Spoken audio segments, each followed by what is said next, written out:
India has finally cleared a project to build 2 nuclear-powered attack submarines or SSNs.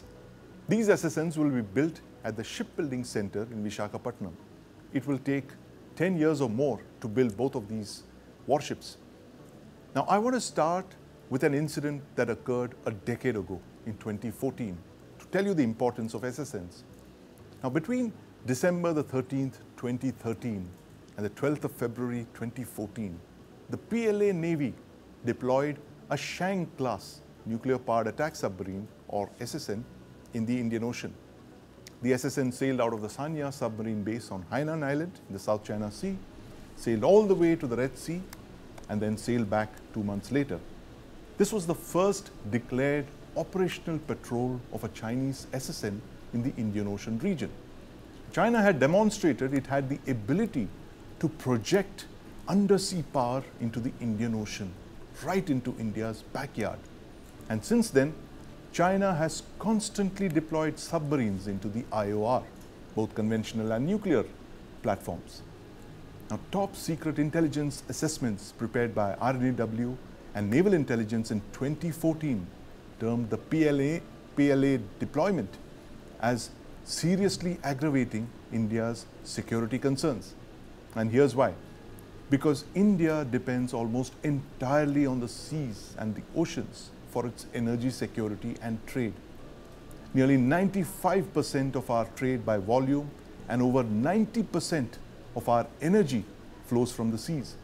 And these are precisely the kind of vulnerabilities that SSNs or nuclear-powered attack submarines can strike at.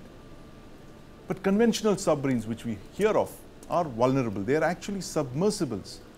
They have to surface for air to recharge their diesel engines, which then power their batteries. But SSNs or nuclear-powered attack submarines are true submarines in the sense that they can stay underwater almost indefinitely. They're difficult to detect and target. And SSNs are nuclear-powered submarines that are not necessarily armed with nuclear weapons. What they have are nuclear reactors that generate the steam that drives the propeller. They can move underwater at tremendous speeds of over 30 knots.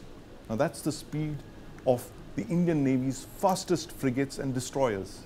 These SSNs can carry large loads of anti-ship missiles and heavyweight torpedoes and attack an array of targets on the surface, underwater, and on the land.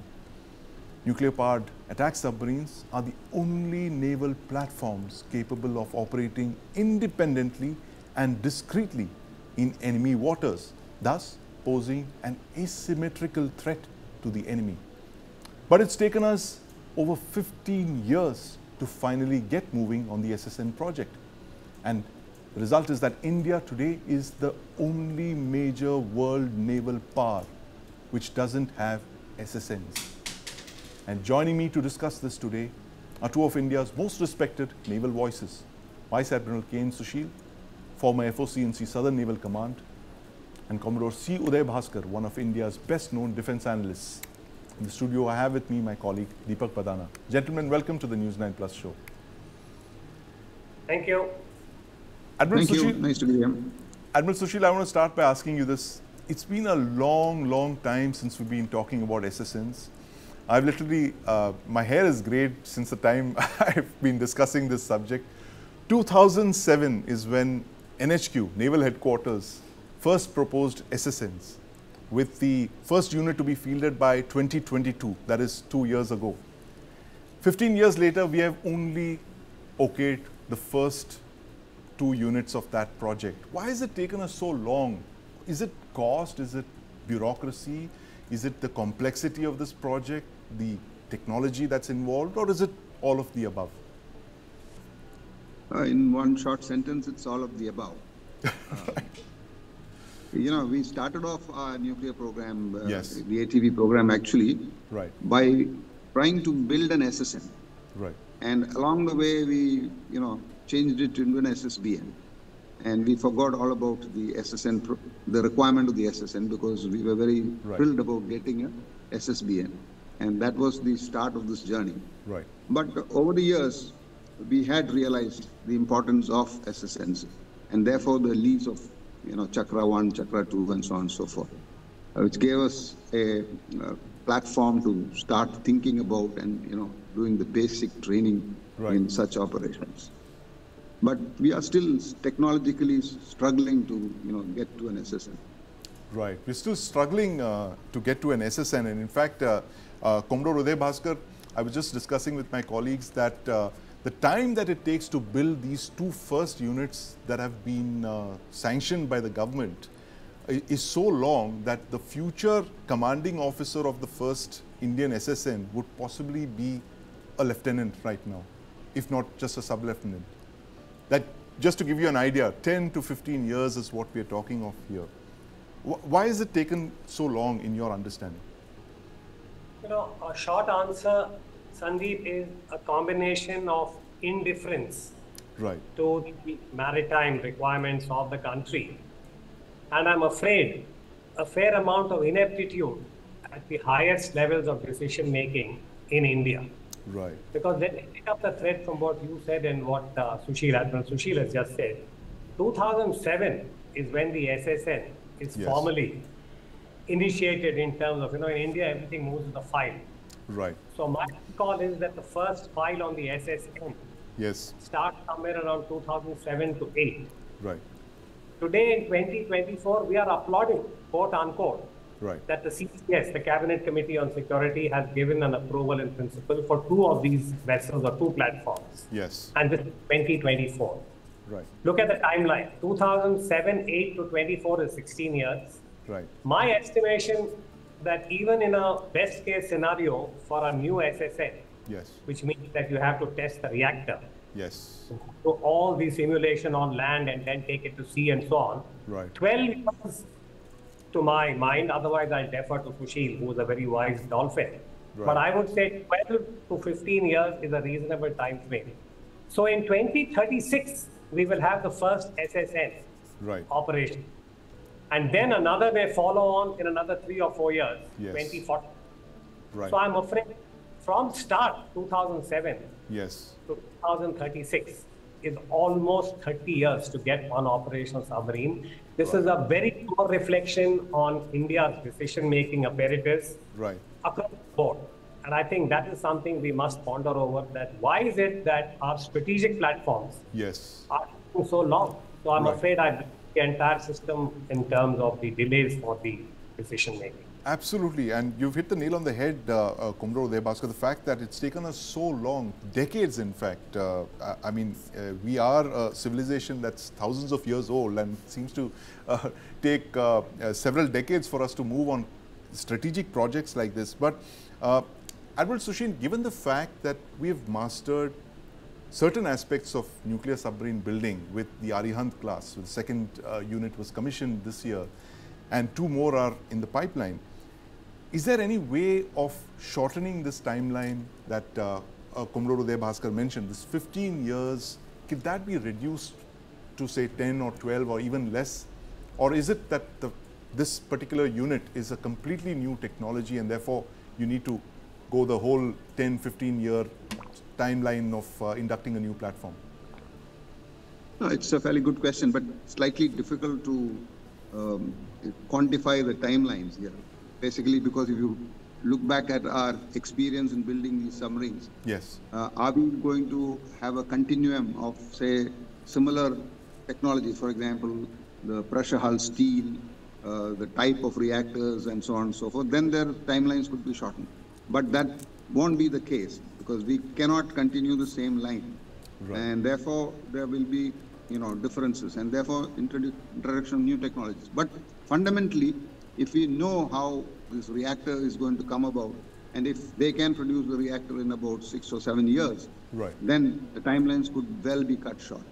Right. So it all boils down to the reactor really, because that 190 megawatt reactor, which is what we believe is going to equip this future SSN and the future SSBN, is going to be critical to this. But Commodore Uday Bhaskar, we've been also hearing about the AUKUS, which is this very ambitious program to equip Australia with a new attack submarine. That's the US and the UK collaborating with Australia. And that hasn't taken off the ground either, or it's not hit the water yet. Is there some lesson for us here that maybe a collaboration with another country, could that possibly speed this project up?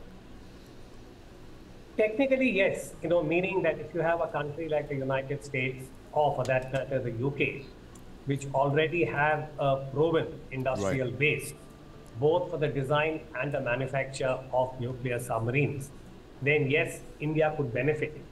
But I do not see that as a viable option, because no country is going to part with nuclear submarine technology unless very close military ally, which is the case with the United States and UK in the first instance.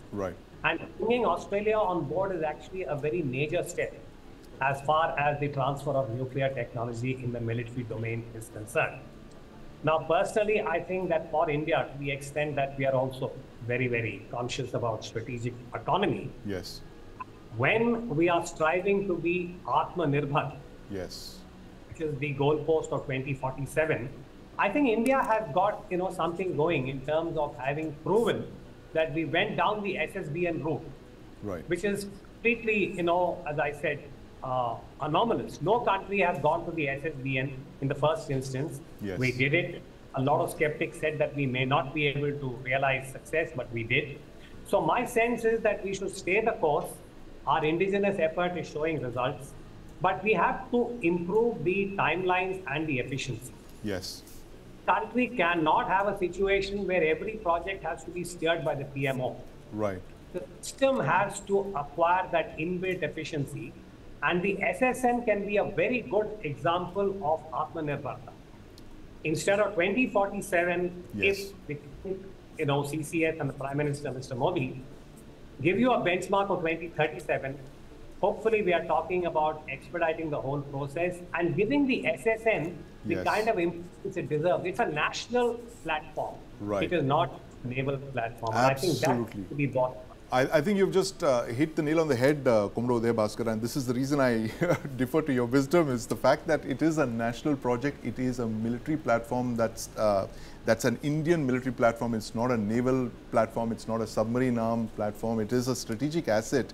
But Admiral Sushil, the fact is that we're looking at a 30-year submarine building program, which was to also include SSNs. And 30 years, and that program is almost 3 decades old. And 3 decades later, possibly only 6 of those 24 submarines have joined the force. Of course, the SSNs, we know the timelines of that. They're daunting. And we're possibly heading into what the Navy famously calls the lost decade.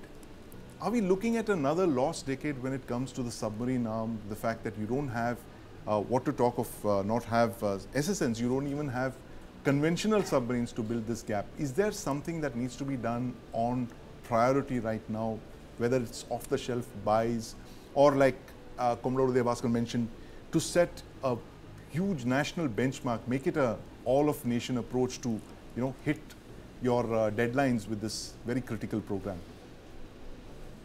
Well, you see, you talked about the 30-year submarine program. There is already 2 lost decades in that program now, by the timelines which was originally envisaged. Therefore, it is not as if we didn't know. In between, you remember the Dhirendra Singh committee, privatization, and a whole lot of stuff was talked about, but nothing really took off. And at the end of this program of building these 6 submarines, we are still looking at foreign collaboration to get our conventional submarine program lines going. So that gives you an assessment of where we stand in terms of design, technology, and so on and so forth. And SSN is a totally different ball game. You look at the conventional submarine systems, we still are looking at what weapons to get from where, and a whole lot of other issues. And now transfer the weapons back into the SSN, you got another set of problems. And therefore, it's very easy to say that, Atmanirbhar and so on and so forth. But if you really take honest look, we need to look at a place from where we can get this technology if we need to accelerate any program. Right. Are you talking of a strategic partner who would give us that kind of technology in a very short time frame? If it is possible. You see, the difficulty here is, as we go into the nuclear submarines, SSN level of platforms, yes, we are actually taking a step to bridging the gap between the high technology defense systems which other people have and us, which will be a very reluctant decision from the other party to, give us those sorts of technology. So they have to be very, very worried about what they are really parting with. Yes, yes. And that's the major problem. Absolutely, a major problem indeed. And as Commodore Uday Bhaskar mentioned, that these are national secrets of the kind that are akin to crown jewels, even nuclear submarine technology, and especially nuclear-powered attack submarine technologies. And that's the reason that so few countries have mastered this. But Commodore Uday Bhaskar, the fact that Brazil has a nuclear submarine program which they have launched with French assistance. There's talk of French assistance for India's SSN program as well. Do you see that as there's some kind of truth to that, or given the fact that we already have one line of reactor technology, which is the eastern line, as many believe it is, would we want to continue with our own Atmanirbhar reactor, or possibly, God forbid, get another reactor line which would mean collaborating with the French? Your thoughts on this? The short response, Sandeep, is that ideally India should pursue its own reactor.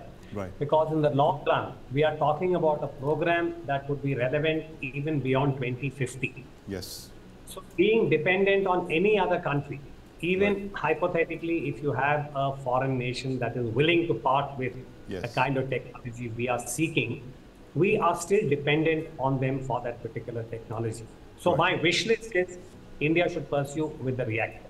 Yes. It's a reactor. But it will be a daunting task. But we have demonstrated that we have the know-how. This is where I think we need that national resolve to say that we can do it, we will do it. In the interim, we are already part of the Quad. Yes. We have a very robust bilateral with France. Right. I think examining the terms and conditions under which this technology could be given, could be explored, but I would not be too hopeful. I mean, we have an experience with the French on the conventional board. Yes. So she'll just... Yes. And as I said, that had its own up to challenges. So I think expecting a foreign nation to part with the kind of technology we are seeking is not as easy as it seems, unless you become a military ally. Right. If you become another Australia with the United States and become part of one particular military alliance, then perhaps some windows or doors would open. But that's a very major political decision, which again, personally, I would say that India should not take hastily. Absolutely. And in fact, that's no hasty steps there when national security is involved. But Deepak, did you get vibes of the Kaveri jet engine here when we were talking about the reactor, how critical developing your own reactor and reactor technology is for your own nuclear submarine program? Not just the Kaveri, in fact, it reminds me of a host of different projects down to the Marut that we had back in the day. Which failed because of the engine. And not just the engine. See, one of my worries with regard to such lengthy timelines is the fact that when you envision such a project, you obviously keep the latest state-of-the-art tech in mind. But 30 years or even 15 years is a long time. New technology will keep coming in. Right. The question is, will this submarine be competitive, and effective 20 years later, or 2050, after 2037 is the timeline that you're looking at. 12 to 15 years from now, and that's a very, very long time indeed. But who knows what the seas of 2037 will look like, given the advances in technology. And in fact, the underwater domain is possibly one of the last places on Earth which the detection technology hasn't advanced to the extent that it has on the surface, which is what the kind of warfare that we're seeing in Russia, Ukraine, and certainly in Israel and Iran. But you heard it from the experts here. There's a need for a national mission mode program to get our SSNs going, because a 15-year timeline or a 17-year timeline is simply unacceptable for the kind of criticality that the SSN occupies for India's defense strategy. And SSNs are just not naval platforms. They are Indian defense platforms. They're required for the defense of India's energy and economic lifelines as India transits to becoming one of the global powers. Thank you very much, gentlemen, for joining us and sharing your thoughts with us on the News9 Plus show.